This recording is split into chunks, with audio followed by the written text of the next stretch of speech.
When Jung spoke of individuation, he did not describe it as improvement or self-optimization. He did not speak in the language of productivity, achievement, or becoming more impressive to the world. He described it as a return, a remembering, a slow and often painful descent back into the parts of yourself that were buried so early you forgot they were ever yours. This is why psychological death feels so disorienting. You are not becoming someone new in the way the world defines change.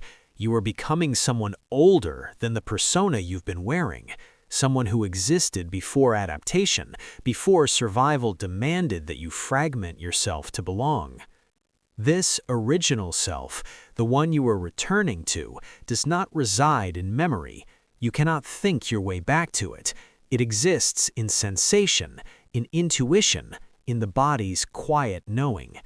It is the part of you that recoils before your mind can explain why, the part that feels drawn to certain places, certain work, certain people, without logical justification, the part that has been whispering beneath every decision you made to fit in, to be acceptable, to survive. Individuation is the gradual amplification of that whisper until it becomes impossible to ignore. What makes this stage unbearable for many is not the pain itself, but the loss of certainty. Pain can be endured when it has meaning. What the psyche struggles to tolerate is ambiguity. The ego survives by predictability. It wants labels, timelines, identities, explanations, and guarantees. It wants to know who you are, where you are going, and how long it will take to get there. But during psychological death, certainty is removed.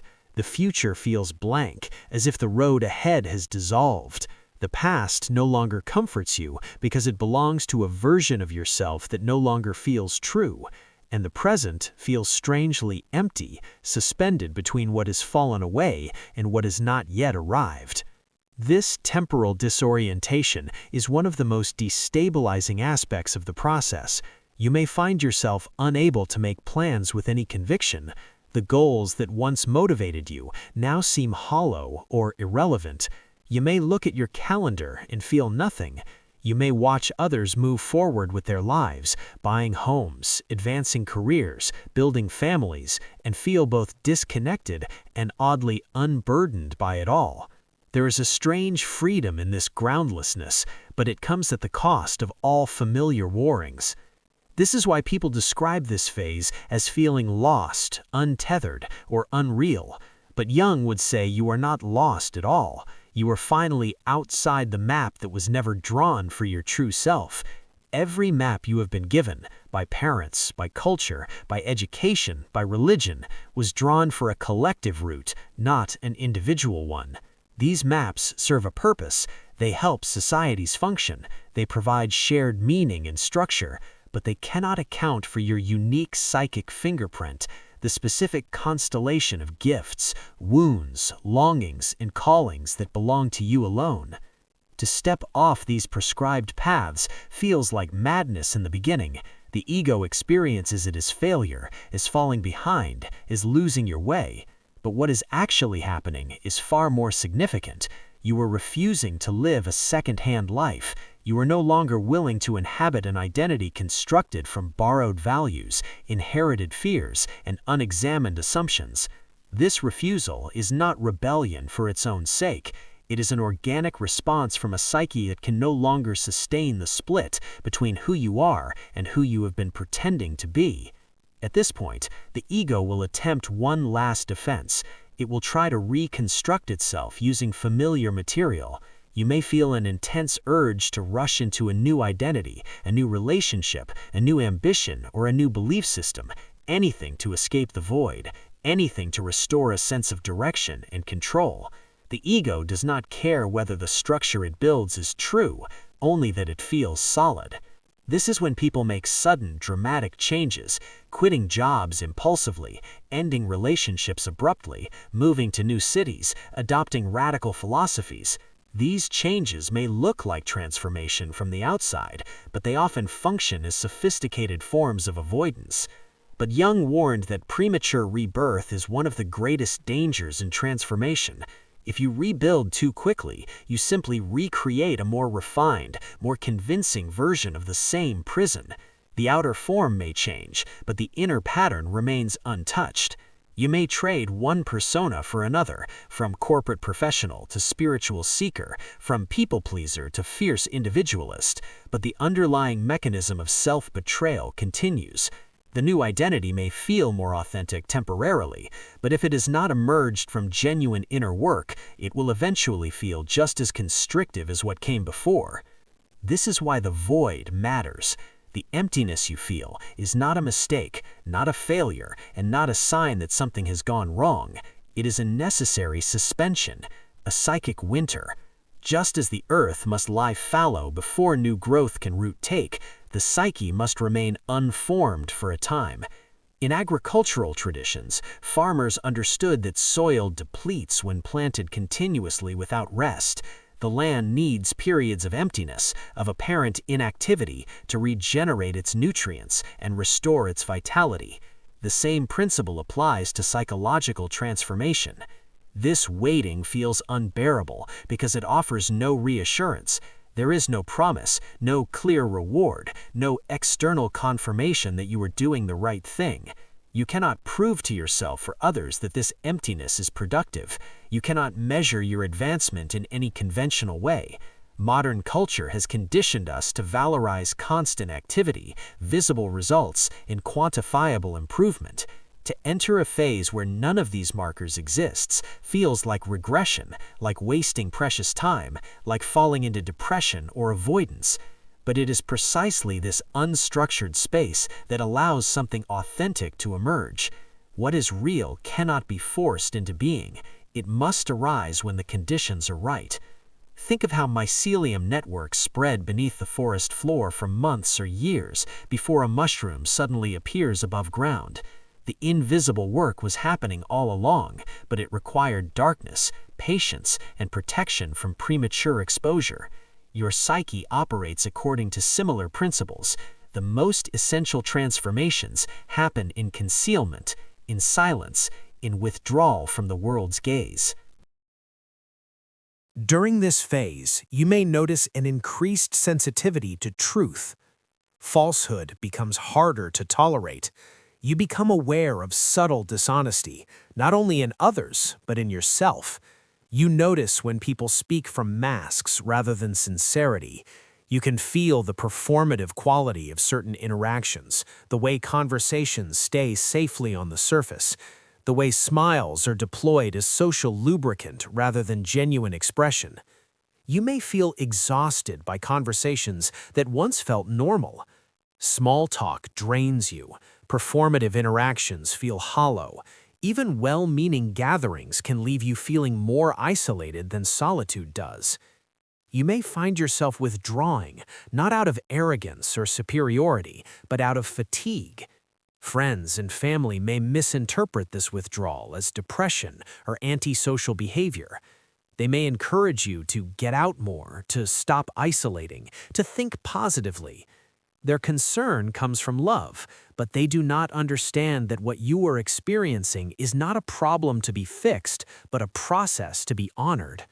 This is not because you are becoming antisocial. It is because your psyche is recalibrating to a deeper frequency, one that cannot sustain constant superficial engagement. This recalibration is neurological as much as it is psychological. Your nervous system is reorganizing its responses, its tolerances, its thresholds. What once felt normal now registers as jarring or dissonance. You may find that you can no longer tolerate environments that are too loud, too bright, too chaotic. You may need more time alone than ever before. You may feel irritable or overwhelmed in situations that previously posed no problem. This is not weakness, it is hypersensitivity born from depth. The psyche is processing at levels that require protection, quiet, and space. Jung believed that the unconscious does not speak in words, but in symbols, images, and emotional currents. This is why logic often fails you now. You may try to think your way out of the discomfort, to analyze it, explain it, or fix it, only to feel more confused and frustrated.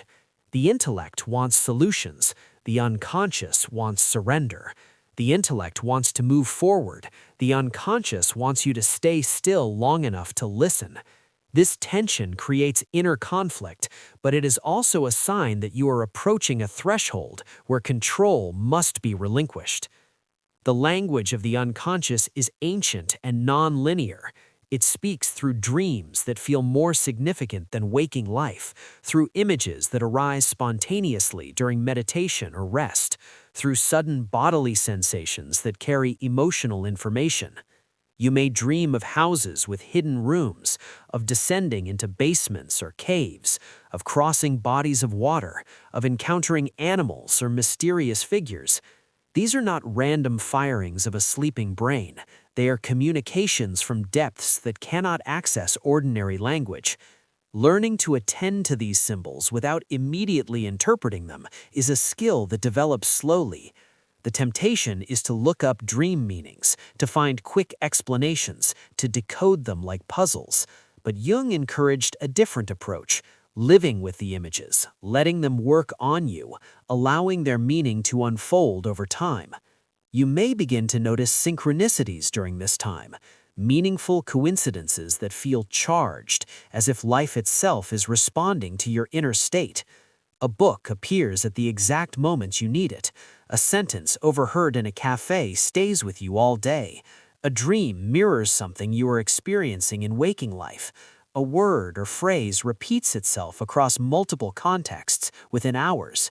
Jung saw these moments as signs of alignment between inner and outer worlds. They are not instructions telling you what to do. They are confirmations that something inside you is reorganizing, even if you cannot yet see the shape it is taking. These synchronicities can feel uncanny, even unsettling. They challenge the materialist assumption that inner and outer realities are wholly separate. They suggest that the psyche in the world interpenetrate in ways that rational consciousness cannot fully explain. Jung called this principle the unus mundus. During this phase, you may notice an increased sensitivity to truth. Falsehood becomes harder to tolerate. You become aware of subtle dishonesty, not only in others, but in yourself. You notice when people speak from masks rather than sincerity. You can feel the performative quality of certain interactions, the way conversations stay safely on the surface, the way smiles are deployed as social lubricant rather than genuine expression. You may feel exhausted by conversations that once felt normal. Small talk drains you. Performative interactions feel hollow. Even well-meaning gatherings can leave you feeling more isolated than solitude does. You may find yourself withdrawing, not out of arrogance or superiority, but out of fatigue. Friends and family may misinterpret this withdrawal as depression or antisocial behavior. They may encourage you to get out more, to stop isolating, to think positively. Their concern comes from love, but they do not understand that what you are experiencing is not a problem to be fixed, but a process to be honored.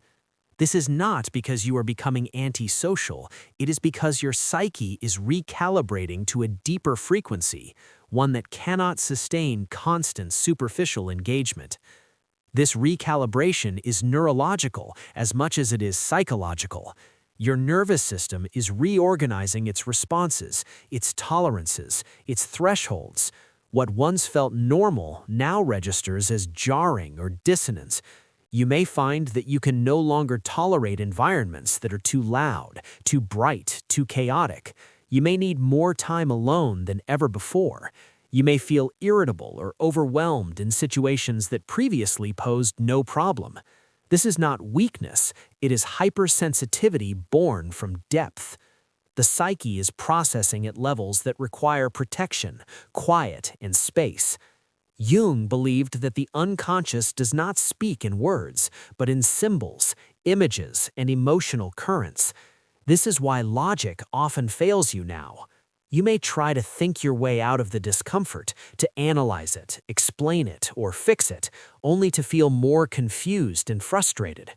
The intellect wants solutions. The unconscious wants surrender. The intellect wants to move forward. The unconscious wants you to stay still long enough to listen.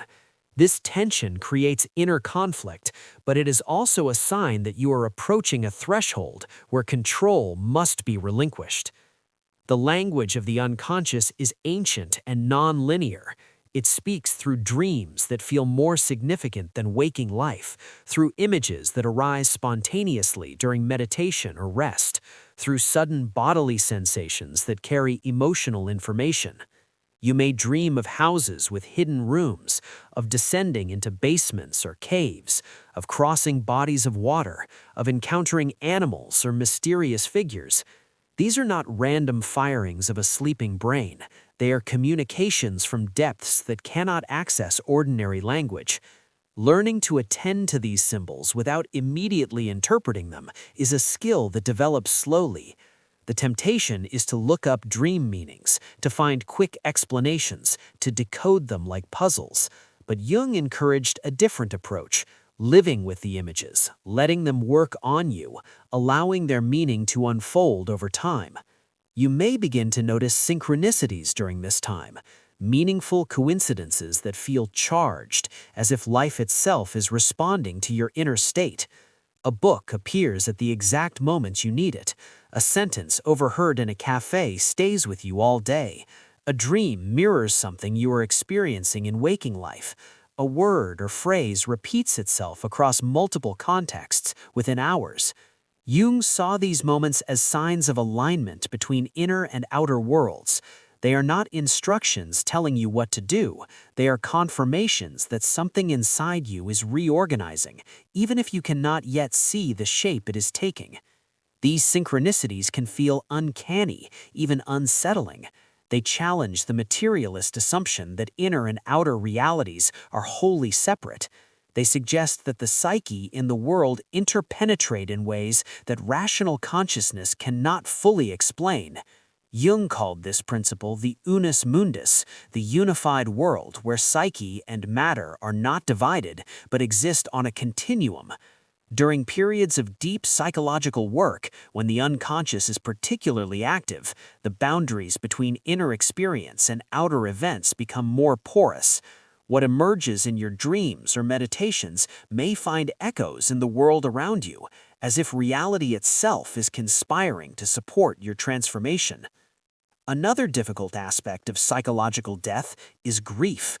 Not only grief for what you have lost, but grief for what never was. You may mourn versions of yourself that never got to exist, paths you were never allowed to take, needs that were never met, talents that were discouraged or dismissed, desires that were shamed into silence. You may feel sadness for the child you once were, who adapted too quickly, who learned to hide parts of themselves to stay safe or loved, who learned that certain emotions were unacceptable, certain questions were forbidden, certain parts of their nature had to be suppressed to maintain connection with caregivers. Jung believed this grief was essential. It clears illusions, it softens the psyche, it allows compassion to replace judgment. Without this mourning, the psyche hardens into bitterness or cynicism. The unlived life becomes a source of resentment rather